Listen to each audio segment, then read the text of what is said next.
गुल प्लाजा मुकम्मल तौर पर जलकर खाकसतर हो गया। तमाम तर दुकानें जो कि इस गुल प्लाजा में कायम थी वो जलकर खाकसतर हो चुकी हैं। पीछे से आवाज आई अल्लाह अकबर अल्लाह अकबर, और धुआं बहुत तेजी से आया पीछे से। हमें इतना मौका नहीं मिला कि हम गले से पैसे निकाल लें अपने। 5 मिनट के अंदर मेरी दुकान जल गई है, 5 मिनट के अंदर। मेरे को समझ भी नहीं आ रहा इतनी तेजी से आग किसे आ गई है। सुना था बल्दिया का सानिया हमने, लेकिन आज देख भी लिया जो हुआ है ना। वो बेचारे चिल्ला रहे हैं, खिड़कियों से लाइटें दिखा रहे हैं, डिनर फेंक रहे हैं, डब्बे फेंक रहे हैं, हमें बचाओ। औरतें चप्पलें फेंक रही हैं, हमें बचाओ। 2.25 घंटे बाद आके तुम फिर पानी का तेरे को हाथ जोड़ रहा है तनवीर पास्ता सदर, इतना बड़ा हो के वो इनके हाथ जोड़ रहा है, पानी शुरू करो, गेटों से आग निकल रही है, तुम गाड़ियां सेट कर रहे हो यार। 3 घंटे में क्रेन आई है यार इधर। कहीं से कोई नौकरी का आसरा नहीं, सब परेशान बेचारे। रोटी का राज़िक अल्लाह है। घर का किराया देना है, बच्चों की फीस देनी।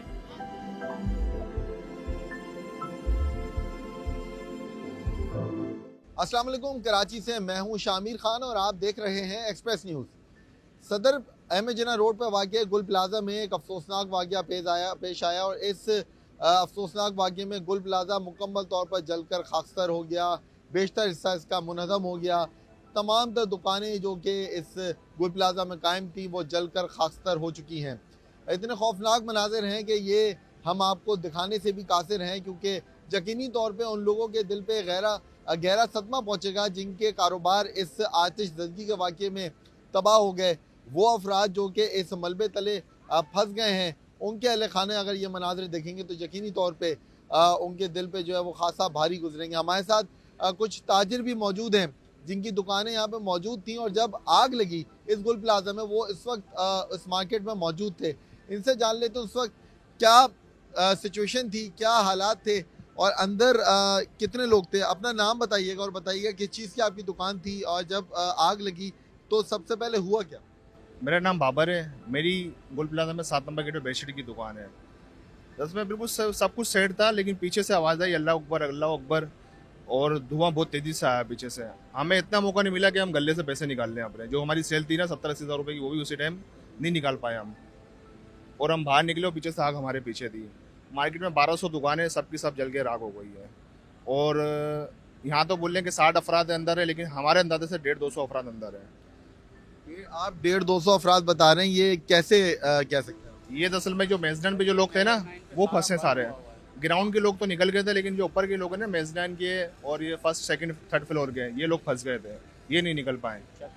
कुछ लोग कूद के निकले, कुछ लोगों ने छलांग मारी है और कुछ फंस गए। जो ज़ईफ थे, बच्चे थे, वो नहीं निकल पाए।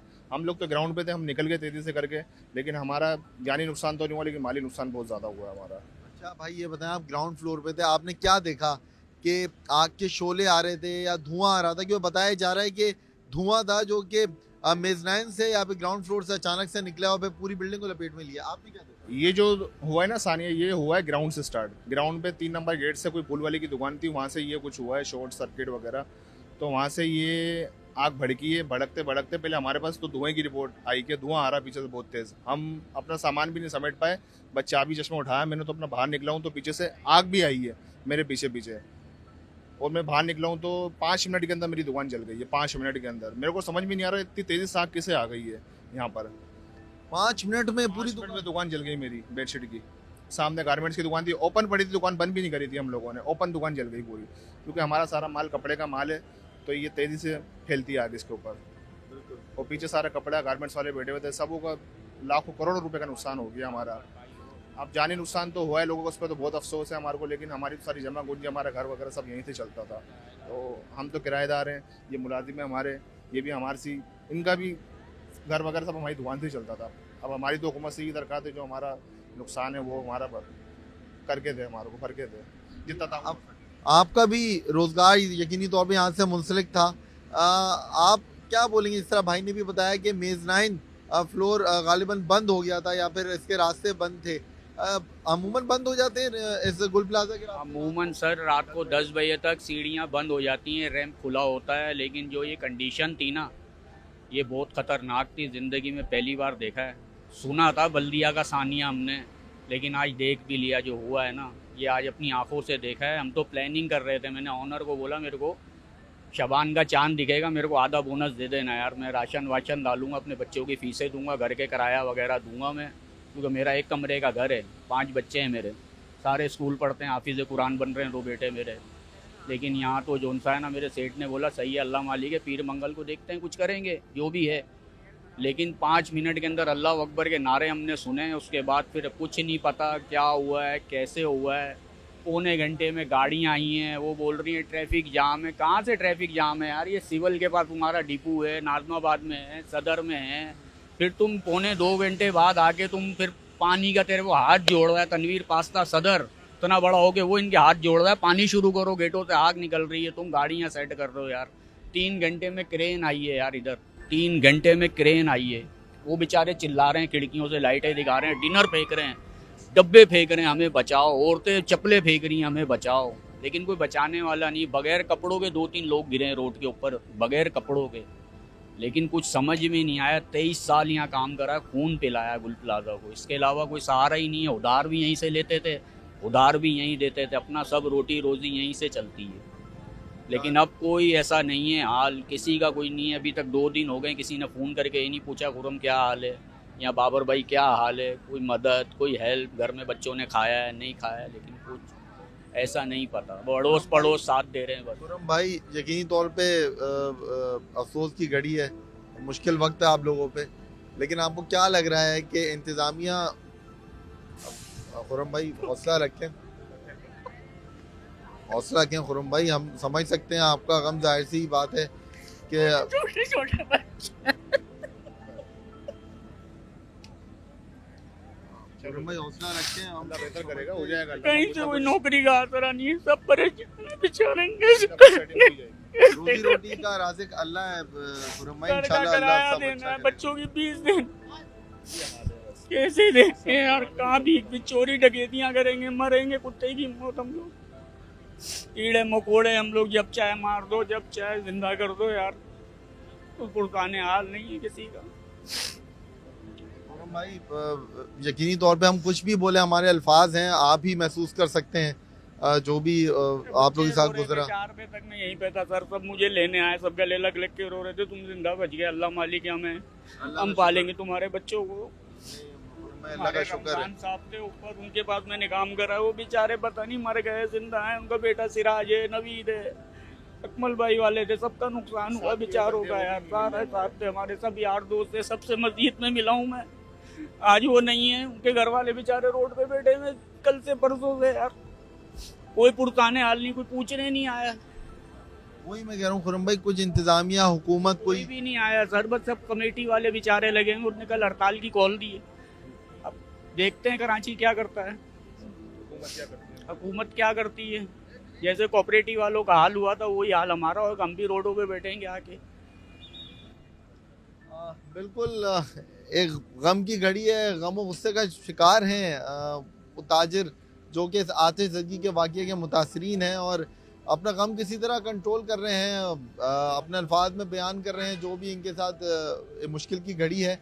लेकिन इनकी दाद रसी करने के लिए अगर इंतज़ामिया हुकूमत को इक़दाम करे, इनसे रब्ता करें, इनसे पूछे कि ये किस हाल में हैं, किस मुश्किल से गुज़र रहे हैं। यकीनी तौर पे ना सिर्फ वो लोग जिनका कारोबार यहाँ से मुंसलिक है, जो दुकानदार हैं, जो काम करें, बल्कि उनके साथ काम करने वाले यानी बाबर भाई और खुरम भाई जैसे और सैकड़ों की तादाद में ऐसे लोग होंगे, सैकड़ों की तादाद में यहाँ पे लोग होंगे जो कि इस वक्त मुंतज़र होंगे इमदाद के, बात करने के। बाबर भाई भी यही कह रहे हैं कि बार बार कोई हुकूमत का कोई नुमाइंदा आए, कोई बात तो करे, कोई इनसे पूछे तो सही कि ये किस हाल में है, इनके साथ क्या बीती है, इनका कितना नुकसान हो गया, इनके पीछे इनके घर वाले हैं, वो कैसे खाएंगे, वो कैसे गुजर बसर करेंगे, इनका कैसे जो है वो रोज़ी रोटी चलेगी। तो कई ऐसे सवालात हैं जो इनके ये भी इनके जवाब तलाश कर रहे हैं, साथ साथ अपना गम भी लिए लिए यहीं घूम रहे हैं, अपनी दुकानों को जलता हुआ देख रहे हैं।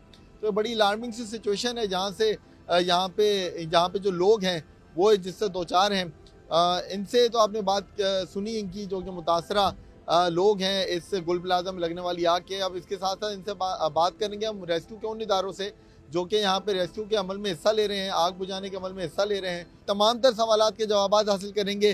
तर्जुमान 1122 रेस्क्यू 1122 हसान हमारे साथ मौजूद हैं। हसान, शुक्रिया आपके वक्त का। बताइएगा हसान, गुल प्लाजा जब आप लोग यहाँ पे पहुँचे तो यहाँ पे क्या सूरत हाल थी, और साथ साथ ये भी बताइएगा इंतज़ामिया से जब आप पहुँचे तो आपका राब्ता हुआ, इंतज़ामिया ने कुछ आपको बताया कि अंदर क्या पोजीशन है, आप लोग कहाँ से दाखिल हों, कहाँ पे आग लगी है? देखें, इनिशियली शामिर भाई हमें इत्तला जब आई है तो बताया यही गया था कि गुल प्लाज़ा के ग्राउंड फ्लोर पे 1 से 2 दुकानों में आग है, और हुआ भी यही था। आग ग्राउंड फ्लोर पे कोई आर्टिफिशियल फ्लावर बनाने वाली कोई दुकान थी, उसमें पहली आग लगी थी। हमने जब यहाँ रिस्पांस किया है तो वो एक दुकान की आग स्प्रेड होके 4 से 5 दुकानों को अपने लपेट में ले चुकी थी, और देखते ही देखते अगर मैं आपको टेक्निकली बात बताऊं तो 6 मिनट का टाइम होता है आग को पूरी बिल्डिंग को अपने लपेट में लेने के लिए। तो ज़ाहिर है वक्त तो गुजर चुका था, और हमने इमीडिएटली रिस्पांस किया है। रेस्क्यू 1112 KMC के फायर ब्रिगेड जाए वक़्वा पर मौजूद थे, और हमारे पास पानी भी सफिशेंट मौजूद था उस वक्त के लिए। लेकिन होता ये है कि जब ज़ाहिर सी बात है कि पानी की किल्लत का सामना हुआ, पानी यूज़ हो चुका था, क्योंकि ये बड़े हाई प्रेशर पम्प्स होते हैं, ये मिलियंस ऑफ लीटर जो है वो मिनटों में खाली कर देते हैं। तो हमने गाड़ियाँ वापस भेजी हैं रीफिलिंग के लिए, और वहाँ से जो पानी की सप्लाई में कंटिन्यूटी में तात्तुल आया वो फिर थोड़ा सा ड्रास्टिक हमारे लिए साबित हुआ। वो भी मैं आपको बताऊंगा कि जहाँ अभी जिस मुकाम पे हम खड़े हैं, आपको पता है वो एक पूरा मेन शाहरा है मेजिना रोड, उसका BRT प्रोजेक्ट बन रहा है। दोनों रोड्स की जो विड्थ है वो बड़ी छोटी हो गई, और उस वक्त जो दुकानदार थे 1200 दुकानों के दुकानदार अलग, उनका सामान अलग, वो जो पब्लिक शॉपिंग करने आई हुई थी वो अलग। ये भी फैक्टर जहन में रखें कि वीकेंड था, 10 बज रहे थे, शादियों का सीज़न है, उसके अलावा ईद अनकरीब आने वाली थी, तो पब्लिक का रश था नो डाउट। वो पब्लिक अलग नीचे उतरी है, दुकानदार अलग, और फिर जो राहगीर हैं वो भी यहाँ पे, जैसे कि अभी भी आप देख रहे हैं रश की सूरत, उन्होंने जो ट्रैफिक की रवानी को इतना मुतासर किया कि जो गाड़ी हमें 2 से 4 10 मिनट में मिलनी थी वो आधे पौने घंटे में रिसीव हो रही थी पानी की। जहाँ पानी का तसलसल टूटता है वहाँ पे आग दोबारा इस तरह की जो कॉम्प्लेक्स फायर होती है वो रीजनरेट हो जाती है, और यही यहाँ पे विटनेस हो रहा था। और देखते ही देखते आग जब भी ट्रैवल करेगी फायर, वो बॉटम टू टॉप करेगी, ग्राउंड से अप की तरफ करती है। यहाँ भी यही हुआ, ग्राउंड फ्लोर से आग लगी और फिर वो पहले दूसरे तीसरे फ्लोर तक उसने पूरी तरीके से अपने लपेट में ले लिया था। शहर भर की जितनी फायर ब्रिगेड थी, KMC, रेस्क्यू 1122, इवन हमने पाकिस्तान नेवी को भी तलब किया, वो आए और उन्होंने अपना रेस्क्यू ऑपरेशन में किरदार अदा किया। लेकिन आग इतनी ज़्यादा थी जिसको बुझाने में हमें यकीनन वक्त लगा, और इतना लग गया कि अभी भी 24 घंटे से ज़ायद का वक्फा हो चुका है, तो मुकम्मल तौर पर आग पे अभी भी काबू नहीं पाया है। उसको मज़ीद और वक्त दरकार है। अच्छा हसन, आपने बताया कि आप लोग जब यहाँ पे आए तो यकीनी तौर पे जो तंग रास्ता है एमिजना रोड का, वो भी कहीं ना कहीं जो है रेस्क्यू ऑपरेशन में ताख़ीर का सबब बना, और फिर जाहिर सी बात है लोग यहाँ पे खासा बड़ी तादाद में जमा हो गए थे, जो हम देख रहे हैं कि सुबह तक जमा थे। पुलिस रेंजर्स भी आपकी मदद के लिए आई, लोगों को पीछे किया। अंदर क्या पता चला कि अंदर किस नौइयत का सामान है कि कहीं वो आग को फैलने में मददगार साबित हो रहा है, नहीं हो रहा? और फिर दूसरी बात, कोई इस तरह की चीज़ सामने आई कि यहाँ के जो लोग थे, जो ताजिर थे, उन्होंने अपनी मदद आपके तहत आग बुझाने की कोशिश की? अंदर कोई आलात या सिस्टम कुछ इस तरह का सामने आया? किसी ने बताया कि खुद से भी कोई कोशिश की हो? देखें, 1200 दुकानें बताई गई हैं इस बिल्डिंग के अंदर। अभी वो उस बहस में तो हम बहुत बाद में पढ़ेंगे कि वो एज़ पर स्टैंडर्ड थी या नहीं, उनका ऑक्यूपेंसी लोड क्या था पूरी बिल्डिंग के स्ट्रक्चर का। और हम तो कुछ हक्काम से ये भी सुन रहे हैं कि 400-500 की कैपेसिटी पे इन्होंने 1200 दुकानें बनाई भी थी, वहाँ भी रास्ते इंक्रोच्ड हो गए थे, तो जो पाथवे थे वो तंग हो गए थे। ये एक अलग डिबेट है, ये एक बाद में हम इस पे आएंगे। अभी 1200 दुकानों में मुख्तलिफ सामान, जिसके अंदर electronic appliances, crockery, confectionery, mattresses, कंबल, तकिए, पॉलिएस्टर, पर्दे, और जो अपना दुल्हन के जोड़ों का सामान, और इवन इसमें केमिकल भी था। वो केमिकल किस सूरत में था मैं आपको बताऊं कि कॉस्मेटिक्स की बहुत सारी शॉप्स थी, उनमें केमिकल यूज़ हो रहा था, परफ्यूम की बहुत सारी शॉप्स थी, उनमें केमिकल यूज़ हो रहा था। तो ये इतना मल्टीपल फ्यूल इसमें बर्न हो रहा था कि वो मैं आपको लिटरली ये बताऊं कि हम भी हैरान थे कि इतना ज़्यादा स्टबर्न इसका फ्लेम था कि मुसलसल फायर फाइटिंग हुई है तब भी वो फ्लेम कमज़ोर नहीं पड़ रहा था। लेकिन जब तक उसने अपना फ्यूल पूरा बर्न नहीं कर लिया जब तक ये फ्यूल स्टारवेशन पीरियड पे नहीं पहुंची ये आग तब तक जलती रही है। अब रही बात इंतज़ामिया के सवाल पे, तो हमने मीडिया के थ्रू ही कुछ रिप्रेजेंटेटिव्स के बयानात यहाँ सुने कि उन्होंने इनिशियली तौर पे आग को बुझाने की कोशिश की लेकिन वो नहीं बुझ सकी। तो उस पर मैं आपके तवज्जुह से चैनल के बताऊंगा कि देखें इसकी एक प्रॉपर ट्रेनिंग होती है और रेस्क्यू 1112 जब से क़याम में आई है सिंध के अंदर हुकूमत सिंध की जानिब से, तो अब तक कोई 30 से 35 हज़ार लोगों को ट्रेन कर चुके हैं फ्री ऑफ कॉस्ट। हम फर्स्ट रिस्पॉन्डर ट्रेनिंग पे, बेसिक फायर सेफ्टी पे, तो हमें नहीं याद पड़ता हमने यहाँ पे कोई ट्रेनिंग दी हो। हम खुद से भी नहीं आते जब तक हमें कोई रिक्वेस्ट नहीं दी जाती हो। तो मल्टीपल शॉपिंग मॉल्स हैं जहाँ हम ट्रेनिंग दे चुके हैं, मल्टीपल ऐसे प्रेमिसेस हैं, पब्लिक स्पेसेस हैं जहाँ हम ट्रेनिंग दे चुके हैं। अब उन्होंने फायर एक्सटिंग्विशर यूज़ किया, आग नहीं बुझी, उसकी भी एक बड़ी गहरी साइंस है कि आग किस नौइयत की थी, कौन सा फायर एक्सटिंग्विशर यूज़ हो रहा था।